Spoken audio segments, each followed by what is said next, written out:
My name is Amelia. I married Mark 2 years ago and became the mother of his daughter, Michelle. Recently, our son George was born, and I thought we were happy. But things were taking a turn for the worst. When I returned home from George's 1-month checkup, I found that the front door wouldn't open. What? You're back already? No matter how hard you try, it won't open.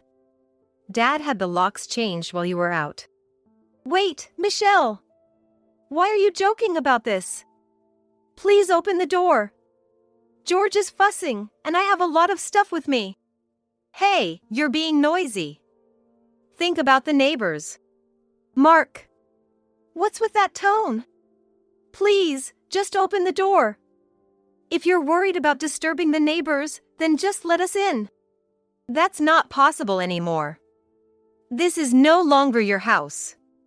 Your belongings are out in the yard. Take them and leave immediately. Wait, this has to be a joke, right? Why is this happening all of a sudden? Are you saying this is because of me or George? You got it. The reason you two are being kicked out is because of the babies crying at night. It's annoying. Now that you know, can you just leave? You're a nuisance. That's right. The locks are changed. You two can live on the streets. And here, a divorce paper. I'll submit it right away. All you need to do is to agree the divorce and wait for the notice. Though, I doubt you two can survive on your own. Please, this has to be a joke, right? George was just born. We just talked about living happily together as a family of 4. George is our child, right? And Michelle is important to me too. You really want to tear apart our family? Excuse me? What are you misunderstanding? My family is only Michelle. You two are different. What do you mean? I never intended to have a child with you in the first place. My love was always meant for Michelle. Look at her classmates. There's no girl as cute as Michelle, right? That's why, when you told me you were pregnant, I was actually upset. Oh, and how did I explain Michelle's mother's absence? You said she passed away due to illness when Michelle was 4. So, you've been taking care of her alone since then. You said you were happy to have met me, told me so many times. Yeah, that's right, I said something like that. That was all a lie. Michelle's mother wasn't sick, I kicked her out. That's awful. How could you do something so terrible? Are you even human? A parent? You laughed and seemed happy when I was pregnant and when George was born. Were you mocking me, thinking how I was still being deceived? Who knows? It's up to you after all, isn't it? Weren't you happy with me and Michelle for those 2 years? Didn't you feel like the happiest person in the world when George was born? Who gave you that happiness? It was me, standing right in front of you. I let you live in a dream, even for a moment. Isn't it cruel to make me the villain now? That means nothing if it ends with betrayal like this. I thought I was happy, but I was just being made to think so, right? Were you planning to take George away from me eventually? Once he grew up enough not to need his mother? No, I never thought that when a boy was born. I don't like boys. They're not cute and they defy me. If it had been a girl, maybe I would have considered taking her. But it was a boy, and I don't need him. So, you lost interest when you found out I was having a boy. Looks like you understand. I never had any interest from the start. You were just a convenient woman at the time. All that talk about loving and cherishing you was all lies. But no one knows I'm like this, right? So after you leave, don't go saying unnecessary things. That's none of your concern. What happens to me and George is none of your business, right? So, don't complain about anything I do from now on. You suddenly get so bold, but you can't do anything without me. That's right. You couldn't even scold me without Dad. You can't be a mother. You don't even have anywhere to go. You should have begged and cried to Dad. but Dad won't help you anyway. Fine, I get it. But no complaints about where I set up the tent, okay? I'm leaving this house as you said. There's no point in me and George staying here. We won't be happy. Thank you for everything till today. So, take care. I turned around, packed what I needed, and got back into the car. From inside the house, I could hear their laughter. This is not the end. The next day. Finally, that annoying one is gone. I always hated how she acted like a mother. No one can be my mother. She should at least be cuter than me before saying such things. Yeah. I've never seen anyone cuter than Michelle. I'll protect Michelle alone from now on. I thought about finding another woman to take care of Michelle, but I changed my mind. It's just a waste of time and money. Come on, Dad. You shouldn't say that where people from work can hear you. We're closer to your workplace from here, so let's keep it to ourselves at home. I'm happy you care about me. Michelle is so mature for a 6th grader, noticing things like that. Okay, I've reached work now, so I'll talk to you tonight. Make sure you work hard on your studies. Hey, isn't it noisy outside the company? Yeah, it really is. What's going on? There are so many people. Maybe something happened at your company, Dad. Damn, what a hassle.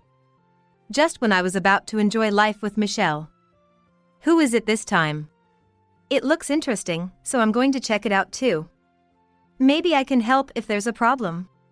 Michelle, you're so kind. All right, let's go together then. Excuse me, coming through. I work at this company. Wait, what? Why is there a tent in my company's parking lot? Hey, I don't want to think it, but isn't that the tent of that woman? No way.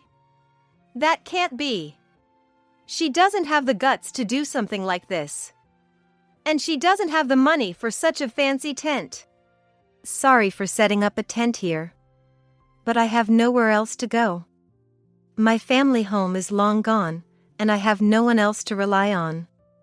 I thought this place, being busy, might be safer. Hey, Dad! Isn't that? Yeah, it's Amelia. Why is she here? I kicked her out. She shouldn't have anywhere to go. I'm really sorry. It's a huge inconvenience, but could you let me stay just a little longer? I'm looking for a place to live and will leave as soon as I find one. I and my son have nowhere else to go. Dad, what are we going to do? If that woman stays here, you can't work properly. It's okay. No one at work knows about her. If I ignore her, no one will notice. Sure, I have to pass by that tent, but I can do it when she's not outside. Don't worry, it won't be noticed. Good morning, Mark. Why are you standing there like that? And good morning to you too, Michelle. You two look close as always. Oh. Cynthia. Good morning. Just wondering why there's a crowd in the parking lot. Nothing serious. I'll be heading in now. You better not get involved with those people, they seem a bit crazy. Come on, Michelle, you'll be late for school. Let's go. Okay. But, Dad. Who's that lady? How does she know my name? Who? That's Cynthia, my boss. A respected senior, liked by everyone. Michelle, you met her when you were much smaller, right? I met Michelle when she was really little, maybe just once. She was still being carried by Mark back then, so she might not remember. That's right.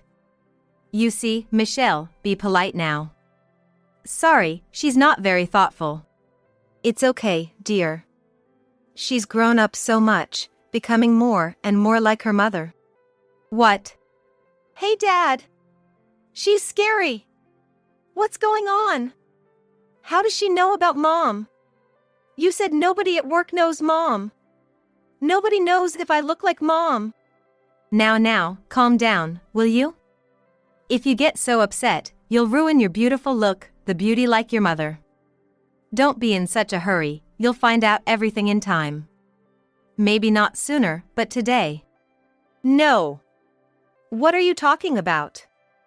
Who are you? You just show up out of nowhere and said I look like Mom. It's so weird. I've had enough of this. Dad, I'm off to school. Yeah. Take care. Oh, Mark, you are so kind to Michelle. Why don't you show that kindness to your wife? What are you talking about? What do you know about us, Cynthia? It's none of your business who I'm nice to. Don't even meddle in the affairs of other people's homes. I've had enough of you complaining about me at work. Oh, you're talking so loud. I don't know anything. Did I hit the nail on the head by being so loud? You know, you're the center of attention because you yelled so loud.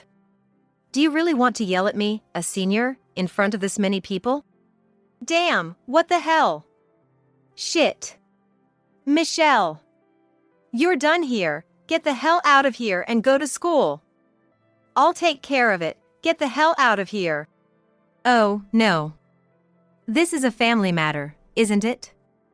You can't bring family problems into the company. If you don't want to get involved in your family matter, you need to get it straightened out.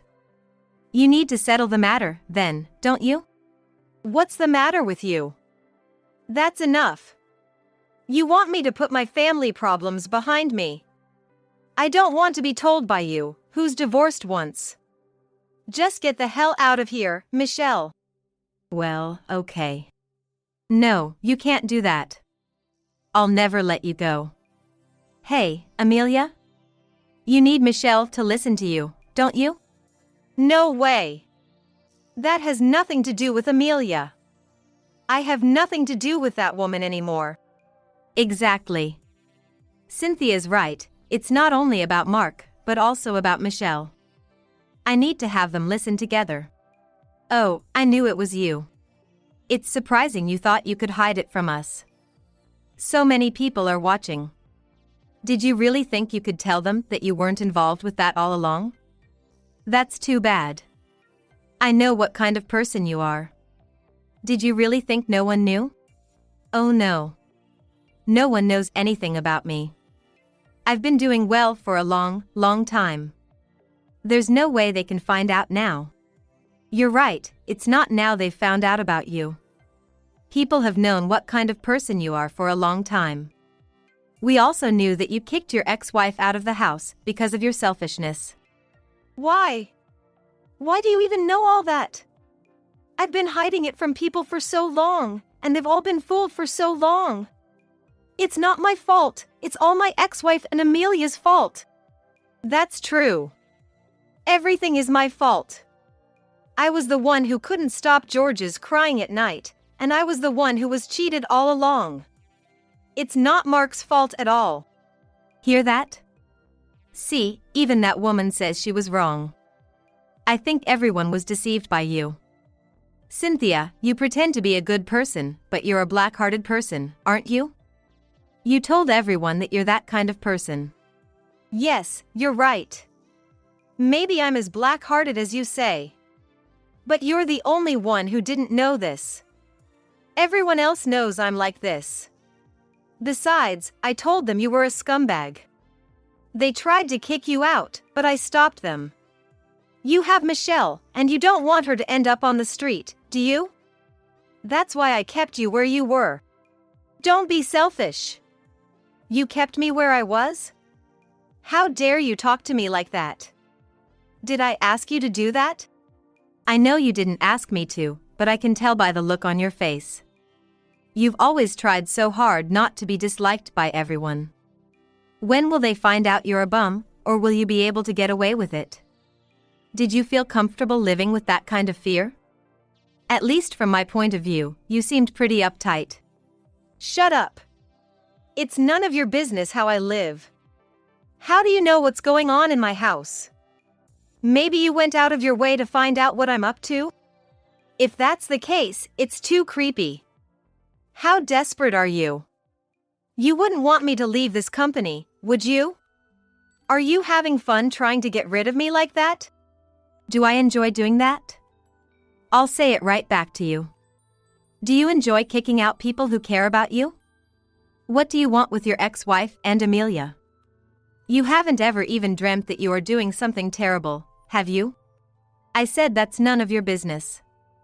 It's my life, so how I live it is my business.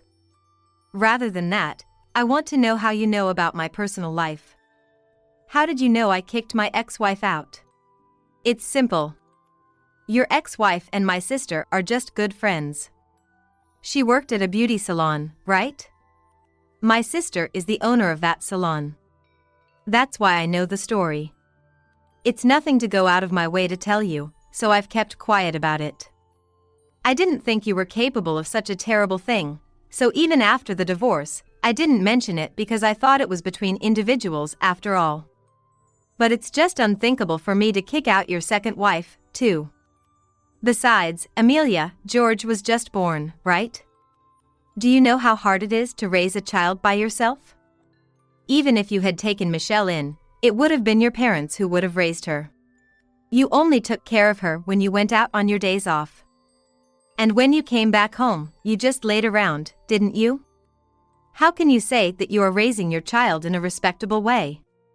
You only pretend to do the good parts of parenting and leave the bad parts to others. You married Amelia because you wanted to replace your old mother, didn't you? Didn't you marry Amelia because you couldn't take care of her yourself? Wow, that's amazing. It's like she sees through everything. What? It's not like she sees through everything. After all, this old hag is just saying what she wants to say. What do you know about me? You don't know anything, so don't get involved. I'll sue you for defamation of character. If you can sue me, just sue me. I'm recording what I heard, too. I thought this might happen again. Your ex-wife got a share of the property, but you can't do that now, can you? You still had a lot of money to spend before you married Amelia, didn't you? Amelia is kind, so I don't think she would have tried to force you to collect. That's why I removed obstacles in her way. Not only for Amelia's sake, of course, but also for the sake of sweet George. Don't keep doing unnecessary things. From the start, this one being here is basically what she wanted, right? Amelia should have just stayed at a hotel nearby. Why didn't she just stay at a nearby hotel? She went to the trouble of coming to my work to harass me. I told her to come here because this is where people can see you for what you really are. You have a nice face, but they need to see how bad you are as a human being. We shouldn't let anyone be fooled by you again. That's how many people will be unhappy, right? We have to prevent the misfortunes that can be prevented. But that doesn't mean you have to do this terrible thing. What did my dad do to you guys? It's none of your business what happens to that woman. You're all just a bunch of jerks being mean to my dad. You're disgusting. Say whatever you want. I still won't forgive him. I'm glad I got Amelia's contact information beforehand. I was surprised when he brought her all the way here to show off to everyone. Don't worry, Amelia. You are still young and can start over as much as you want. Not all men are this terrible. I am sure there will be someone who will love you and George too. Until the day you meet someone like that, be patient a little longer. Thank you. Thank you so much. I'm glad I relied on Cynthia when I was kicked out. From now on, I will try not to be pushed around by men like this. Why are you trying to end on a good note? It's none of your business. You guys may think you've done it. I have Michelle. What if I lose my job because of this? Who's going to protect Michelle's life? Can you guys take responsibility for that? Are you going to raise Michelle for me? When you're in a tight spot, you become extremely loud. It's disgraceful for a grown man. That's a complete shift of responsibility. It's all your fault that things turned out this way in the first place, isn't it? When you moved out of the house, Amelia told you not to complain no matter where she put up her tent. So you have no right to complain. Besides, I heard you slammed down the divorce papers. How can you still act like you're her family? It's up to others to do what they want, isn't it? I know you haven't filed the papers yet, but in your mind, the relationship is over. You should be prepared to pay up child support. Dad, what's going to happen to us? Will I get separated from you? It'll be fine, Michelle. I'll take care of it. Hey, you. You guys who are listening to me, too. There's this girl who needs me so much, and you're going to pull her away from me all the way. As human beings, think about how arrogant you're being. Michelle's still in elementary school. And yet you make her leave her father. How dare you talk to us like that? Who took the child from your ex-wife? Who took George's father away from you? You chose all of this for yourself, didn't you?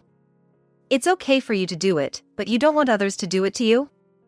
Didn't you learn that you shouldn't do to others what you don't want them to do to you? I'm sure that's how most people learn, but maybe it's a different culture. You may pretend to be brilliant, but in the end, you're selfish. If you're good at what you do, surely you can work anywhere, right?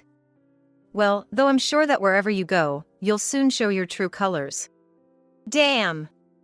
What the hell? Why are you so hostile to me? What did I do to you? I didn't cause you any trouble. That's why. It's not my problem. But I can't watch it. I'm a woman and a mother. I know how hard it is to not be able to see your children or to have to raise them by yourself. That's why I want to help those close to me who are having a hard time. I know it's meddlesome, but it would be nice if I could help someone. That's what's motivating me this time. But that doesn't mean it's fair to do it this way. I'm the only one who's bad, and everyone is blaming me. Don't you think about me getting hurt? How can you say such a thing after hurting so many people? Everyone has already seen what you really are. But don't worry, they'll be nice to you. Because they're adults. Sometimes you have to lie to yourself to get along with others. They all understand that, so don't worry. No matter how much they dislike you, they'll always smile at you. No. I can't stand that. All this time they've been so nice to me, they've been lying to me. The truth is, they just laughed at me, I was just a clown. I'm quitting this company. Don't regret it when I'm gone. Do as you like. The president is just there, and why don't you talk to him about it? I don't think anyone will stop you. Well, I'm sure you won't get a decent job wherever you go. Mark was so deeply frustrated that he ran away from the place with tears in his eyes. Later, Cynthia told me that Mark had resigned from the company just like that. Thank you so much, Cynthia. It's okay. Don't worry about it at all. We should help each other in times of need. I think I would have been on the street if you weren't here, Cynthia. You lent me your tent and introduced me to this place. I didn't know there was a shelter for single mothers in the next town over. Yeah, I don't make a big show of it. It's best if people around you can support you in this way. I couldn't do anything for his ex-wife, but I'm glad I was able to help you. How do you feel at home here? Are you getting along with everyone? Yes. Now that things have finally settled down, I think it's time to start looking for a job. I'm glad George isn't too much of a crier. George is really a good boy. I hope he will be happy in the future. Of course, it's not just George, but you too, Amelia. Thank you very much. We will be happy together. That's the spirit. Michelle was placed in an institution and seems to be happy there. She was always so protective of her father, but maybe she saw things for the first time when she was away from him. Mark seems to be having a hard time finding a job. I see. I'm glad I was able to recover at least George's child support. Yeah. It's not something that you should be worried about. It's all his fault. Well, I'm sure Michelle will be fine, and you should be happy. I'm going to raise George with the help of others. I hugged George tightly and promised myself again. All right, everyone's presentations are done. Nick, the manager, said as he tried to move the discussion forward. Excuse me, I haven't. I recently found out something. Nick interrupted me and began to speak. There's apparently someone in this department who didn't graduate high school and is just a part-timer. Meetings should be for employees only. Absolutely right. His lackey, Mike, of course, agreed with Nick. I'm leaving. After leaving the meeting room, I started to shut down my computer. I noticed that an email had arrived, not in my personal inbox, but in the company's shared email. Thinking, there's no point in speaking up, no one will listen, I went home quietly. The next day, I heard a commotion from Nick's desk. He was staring at his computer screen, his face pale. Nick! Is something wrong? Mike looked at the screen with him. And he turned even paler than Nick. Why is he so angry? Knowing the reason for Mike's distress, I thought to myself, serves them right. My name is Adam. My mother passed away when I was in the 9th grade, and I was raised by my father. Well, you could hardly call it being raised. After my mother passed, my father changed. He drowned his sorrows in alcohol, and though he still went to work, he squandered our living expenses on horse racing. Because of that, I had to start working part-time as soon as I entered high school. Every month, I went to the convenience store with bills in hand that couldn't be auto-deducted from my father's account. Even though I endured it because I didn't want to be alone, I reached my limit in my 2nd year of high school and dropped out. I found a live-in job at a distant inn. Thank you for everything. The day I left home, my father, still staring at the TV, spoke. Take care. That was our last conversation. Back then, 18 wasn't the age of majority, so I needed my father's permission to work, and I couldn't hide my place of employment.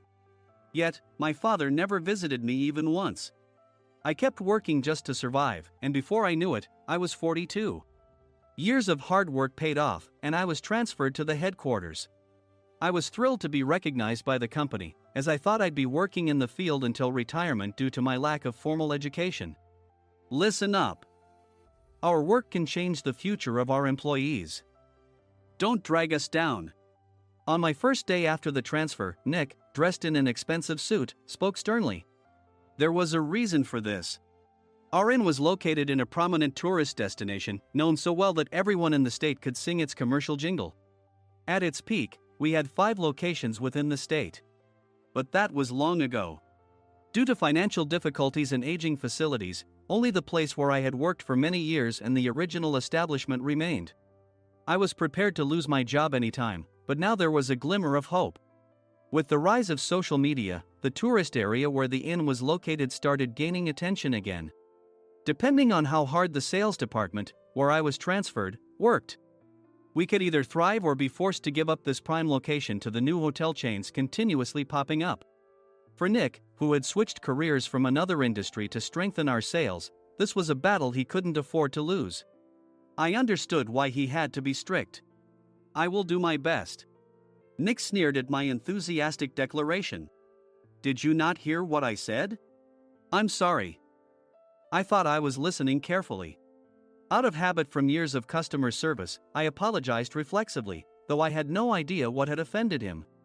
Someone was watching me with a smirk. In this department, there are those who are expected to excel and those who have been shoved here because they have nowhere else to go. You are the latter. It was Mike, the section chief. He's 7 years younger, at 35. But he was called to headquarters much earlier than I was and had been moving around within the headquarters ever since. I'm not jealous, but I can't accept that he's my boss. Graduating from a prestigious university, he has an unusually high pride and caused many problems as a newbie, making things very difficult for me when I was the front desk leader. When I found out Mike was transferred to the sales department a month before me, I was disheartened. Mike is right. With just a middle school diploma, there's not much you can do. Don't even think about achieving results. As if I didn't exist, Nick remarked, I'm thirsty.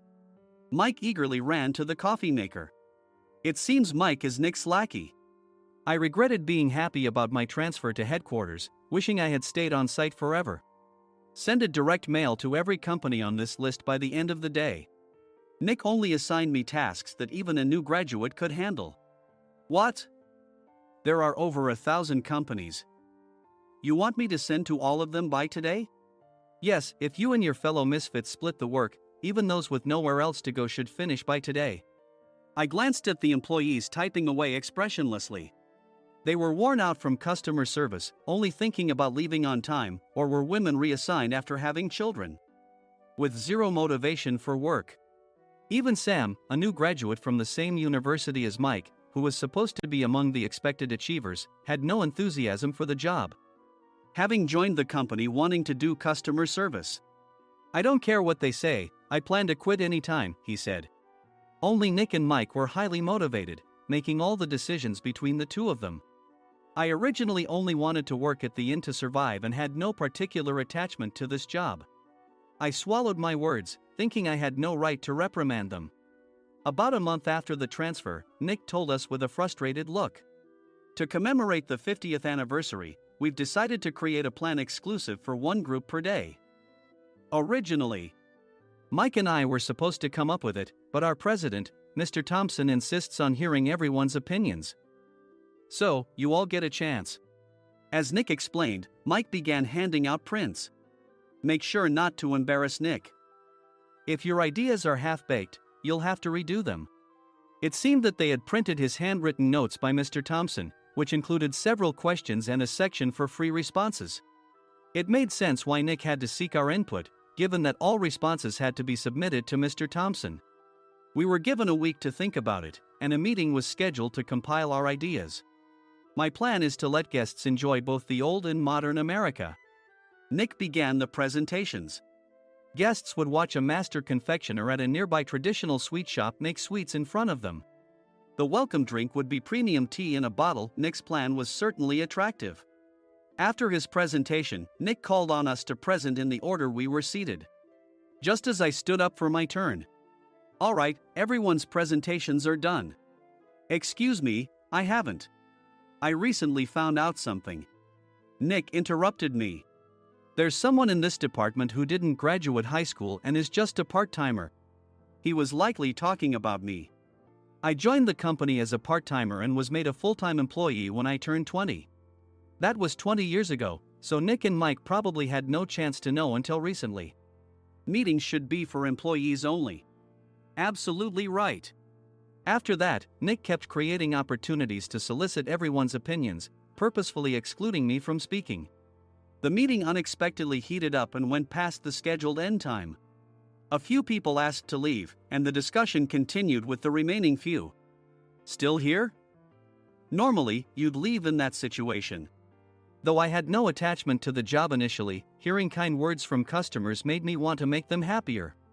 For someone like me, with nowhere to go, the inn was my home and customer service was my life. I felt pathetic about my current self. "I'm leaving." I left the conference room and started shutting down my computer. I noticed an email had arrived, not in my personal inbox, but in the company's shared email. Thinking no one would listen to what I had to say anyway, I quietly went home.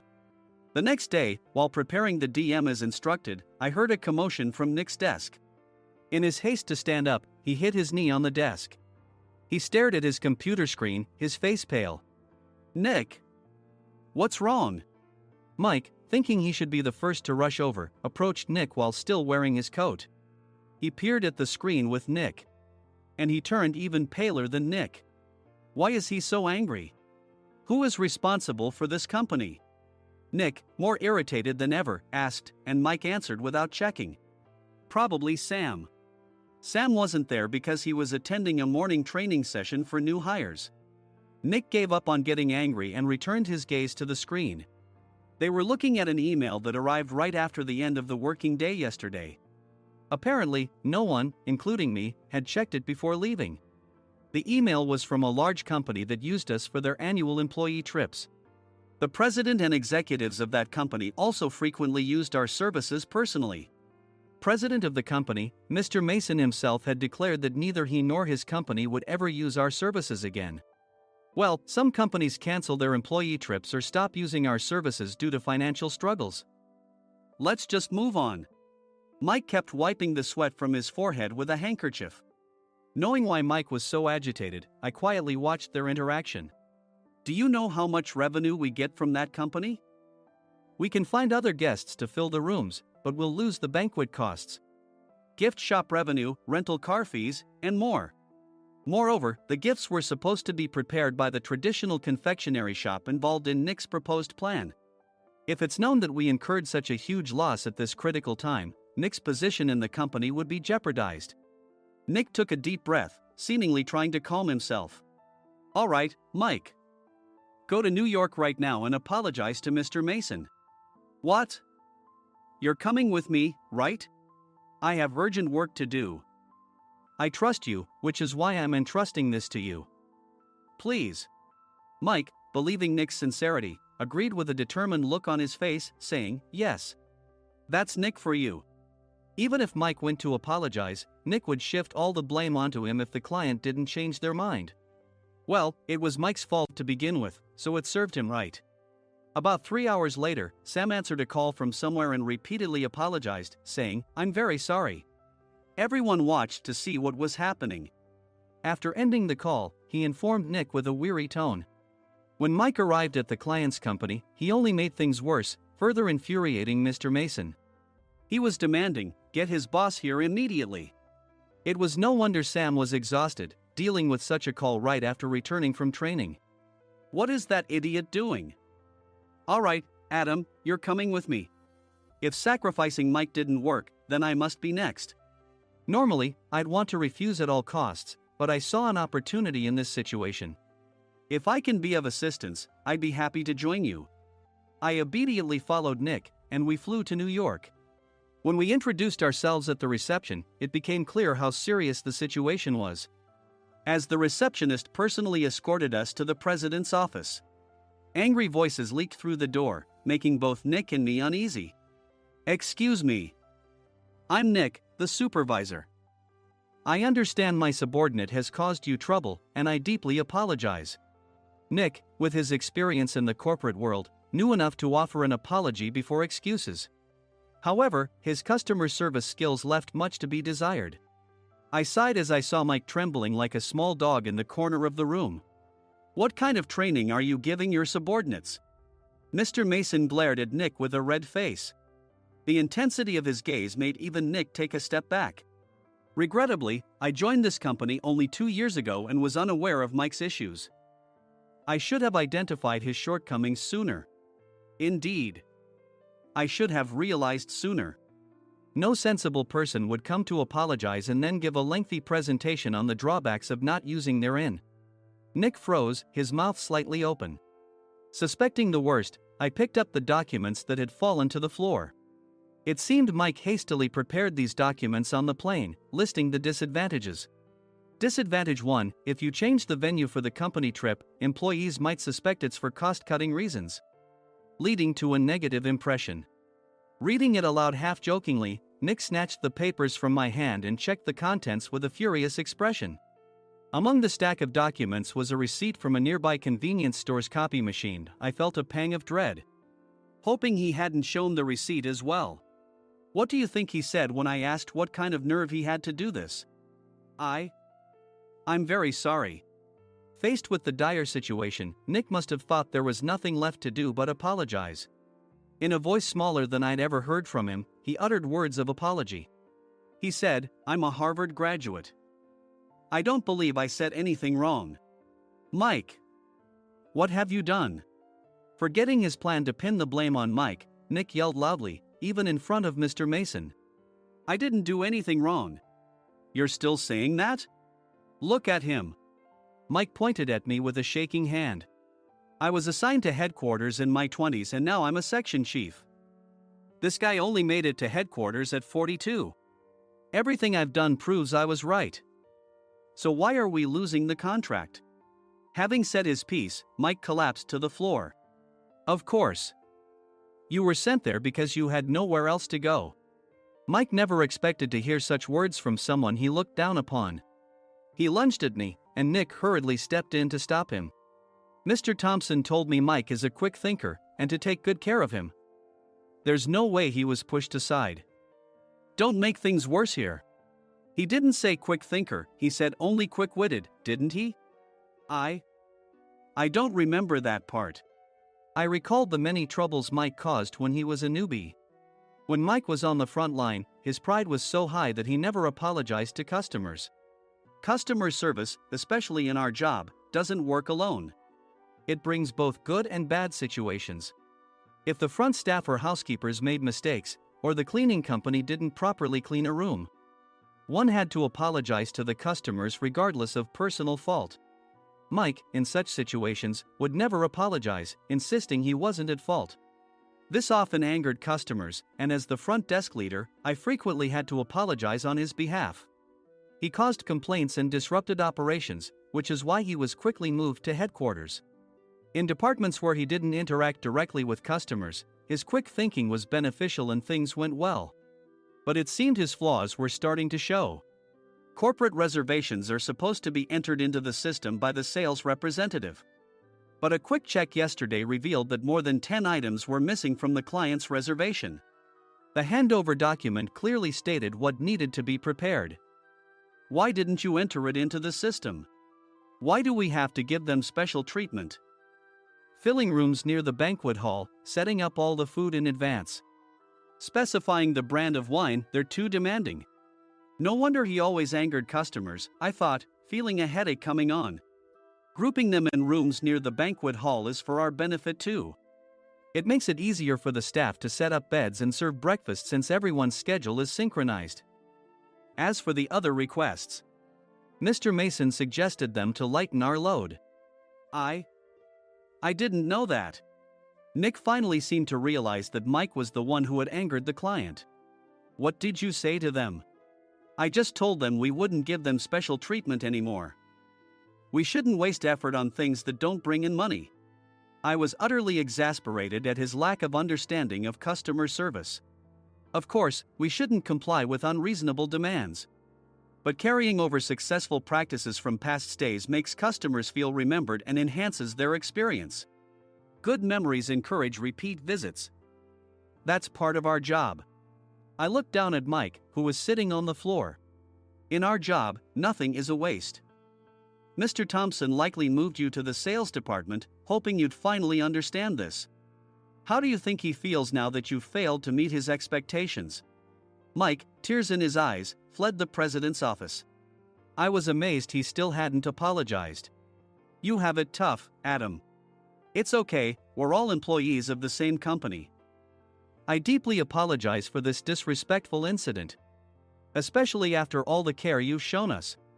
If it weren't for you, Adam, I really would have stopped staying here.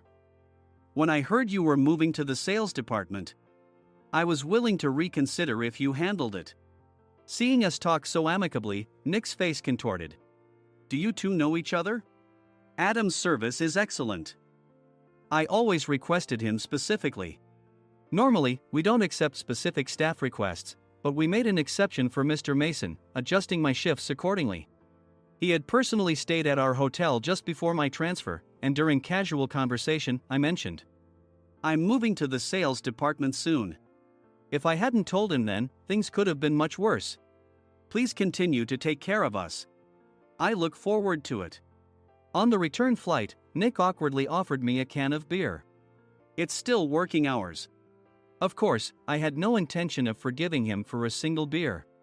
Nick might try to pin everything on Mike and avoid any consequences. While pondering this, a startling fact came to light. Nick, the tea bottles for the plan have arrived. I handed Nick a bottle labeled with our inn's name. They look good. What are you talking about? These are plastic bottles. I had assumed we would use the trendy, high-end bottling tea. But what arrived were ordinary plastic bottles of tea with customized labels. The only unique aspect was the label, which had the inn's name, making it look customized. Upon further investigation, I discovered that a substantial amount of money was set to be paid to the tea company. It was priced like bottling tea. Does this plastic bottle really cost $100 each? The tea inside is specially blended for us. The extra cost is for that. Wouldn't it be better to use another tea company? Or is there a specific reason we must use this one? As Nick continued to make excuses, I showed him a printed email. I informed the tea company's president, Mr. Mitchell, that we discovered irregular payments and he confessed. He said you two were high school classmates and planned to split the extra money. That idiot. Why did he confess? That's not important. You should worry about yourself, this could turn into a police matter. Opening the bottle cap, I suggested. How about calming down with this tea? It supposedly has a relaxing effect. Nick drank the tea frantically. In the following days, decisions were made about their fates. Mike was reassigned to the General Affairs Department, with no chance of transfer or promotion, as per Mr. Thompson's orders. As for Nick, since the payment to the tea company hadn't yet been made, he narrowly avoided legal trouble. Instead, he was encouraged to leave the company, and to avoid further complications, Nick submitted his resignation. Rumor has it that connections between HR departments have made it difficult for him to find new employment. Even though it was good to have those two gone, something unexpected happened in the sales department. Everyone became motivated and united in refining the 50th anniversary plan. In the end, my plan was adopted. We collaborated with the Tourist Information Center to provide personalized guides. The plan, tailored to the number of guests, was truly special for the 50th anniversary. Hey, is Adam's family coming to stay? I immediately booked that special plan for my family. Sam noticed it on the reservation list and quickly picked up on it. Yes, I'm inviting my father. That's great. I might invite my parents too. I lacked the courage to face my father just as Adam. But here, with the confidence Mr. Mason praised, I felt ready. The 50th anniversary plan was a perfect opportunity to reconnect with my father. I hoped to bring back the days when we could laugh together as we once did.